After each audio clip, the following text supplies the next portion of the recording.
అందరికి నమస్తే, good morning, welcome to Sakshi today. ఈ రోజు వార్తలను విశ్లేషిస్తే అప్పుల నెట్లు ఆసుపత్రులు, సర్కారు అప్పులకు ఆసుపత్రుల ష్యూరిటీ, ఆరోగ్యశ్రీ చరిత్రలో వింత విధానానికి చంద్రబాబు ప్రభుత్వం నాంది. చంద్రబాబు నాయుడు అంటేనే వింత విధానాలు అంటేనే చంద్రబాబు నాయుడు గారు. ఆయన ముఖ్యమంత్రిగా అధికారంలో అయిన తర్వాత ఈ రోజు వరకు 3,56,000 కోట్లకు పైగా అప్పు చేసి రాష్ట్రాన్ని ఆర్థికంగా విధ్వంసం చేసి పడేశాడు.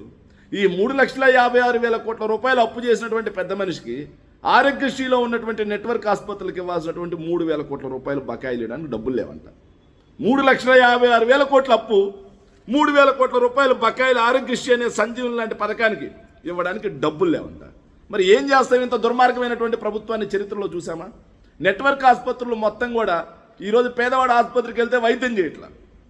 ఇక గవర్నమెంట్ హాస్పిటల్ పరిస్థితి చూస్తే మందులు లేవు, సిబ్బంది లేరు, బెడ్లు లేవు, సర్జికల్ ఐటమ్స్ లేవు, డాక్టర్లు మేము ఆపరేషన్లు చేయలేము, మేము వైద్యం చేయలేము అని చేతులు ఎత్తేశారు. దాని గురించి నిన్న తెలుగుదేశం పార్టీ ఆస్థాన దినపత్రిక అయినటువంటి ఆంధ్రజ్యోతి రాధాకృష్ణ కూడా రాసేశారు. సర్జరీలు చేయలేం మహాప్రభు అని చెప్పేసి. ఇంత దుర్మార్గంగా వైద్యం అనేది, పేద యొక్క ప్రజారోగ్యం అనేది పడకేసింది. సరే, ఈ బిల్లులన్నా చెల్లిస్తారంటే దీనికి కూడా ఒక వింత విధానం చరిత్రలో ఎక్కడా చూసుంటారు మీరు. సో ప్రభుత్వం అనేది ఒక వెల్ఫేర్ స్కీమ్ పెట్టింది. దానికి నెట్వర్క్ ఆసుపత్రులకి బిల్లులు చెల్లించాల్సింది ప్రభుత్వం. సో అప్పు చేస్తావో సప్పు చేస్తావో నెట్వర్క్ ఆసుపత్రులకు చెల్లించాలి, ప్రజారోగ్యం అనేది ముందుకు సాగాలి. కానీ దీనికి క్లాజ్ ఏంట్రా అంటే ట్రైపార్టీలకు సంబంధించినటువంటి ట్రైపార్టీ అగ్రిమెంట్ ఒకటి చేశారు. ఈ అగ్రిమెంట్ ఏంట్రా అంటే బ్యాంకుల దగ్గర నుంచి ఒక కార్పొరేషన్కి రుణం తీసుకుంటారు. ఈ కార్పొరేషన్ రుణం చెల్లించలేకపోతే ఈ నెట్వర్క్ ఆసుపత్రులే తిరిగి చెల్లించేలా ఒక అగ్రిమెంట్ అంట.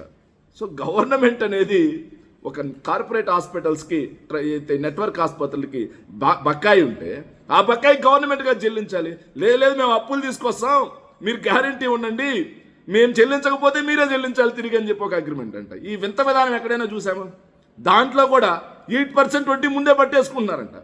కాబూలీ వాళ్ళు కదా, రోజు డబ్బులు ఇచ్చేసి వడ్డీ పట్టుకుని డబ్బులు ఇస్తారు చూసినా, అలా ప్రభుత్వమే కాబూలీ అవతారం ఎత్తి 8% డబ్బు పట్టుకుంటున్నా ఇంట్రెస్ట్ కింద అని చెప్పేసి. అంటే పేదవాడి యొక్క ప్రజారోగ్యం మీద చంద్రబాబు నాయుడు గారు సర్కార్కు ఉన్నటువంటి చిత్తశుద్ధి చూడండి. నెట్వర్క్ ఆసుపత్రులు ఈ క్లాస్కి ఒప్పుకుంటాయా? నెట్వర్క్ ఆసుపత్రులు ప్రభుత్వం చేసే అప్పుకు తిరిగి చెల్లించడానికి ఒప్పుకుంటాయా?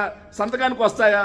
ఓటీఎస్ 1000 కోట్లు ఇకపోతే నెట్వర్క్ ఆసుపత్రులు లోపలికైనా సరే పేదవాడిని జబ్బుతో ఉన్న రాణిస్తారా?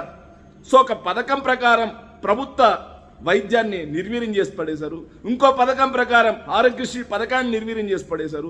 108 అనేది ఎక్కడే కనిపించట్లా, 107 అనేది ఎక్కడా కనిపెట్టలా, కుయ్ కుయ్ కుయ్ అనే సౌండ్ ఎక్కడా వినిపెట్టలా. సో ఇంత దుర్మార్గంగా ప్రజల మీద పగబట్టినటువంటి, ప్రజా ఆరోగ్యం మీద పగబట్టినటువంటి ముఖ్యమంత్రిని చరిత్ర చూసుంటుందా అనేది కూడా మనం ఆలోచన చేయాల్సినటువంటి అవసరం ఉంది. Thank you.